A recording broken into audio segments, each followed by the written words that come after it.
Astăzi vă vom prezenta un spațiu din piața Drumul Taberei, zona de fast food mai exact. Avem un spațiu de 250 de metri pătrați, secționat în mai multe părți.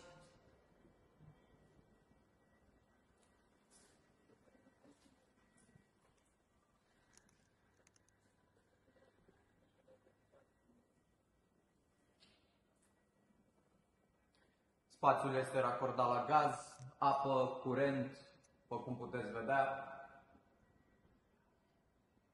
Se poate închiria tot sau pe bucăți.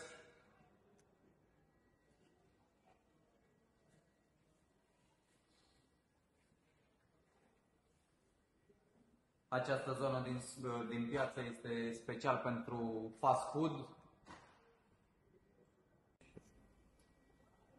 Avem zona de fast food din piața Drumul Taberei. După cum puteți vedea, avem o zonă și un spațiu de 250 de metri pătrați, unde puteți veni cu produse de tip fast food. Spațiul este secționat în 6 părți. Se poate închiria tot sau pe bucăți, cum doriți.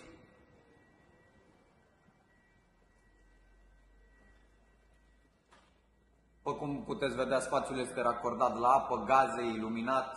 Aveți tot ce vă trebuie. Un spațiu foarte frumos pentru zona de fast food. Vă așteptăm cu drag la noi în piață pentru o vizionare.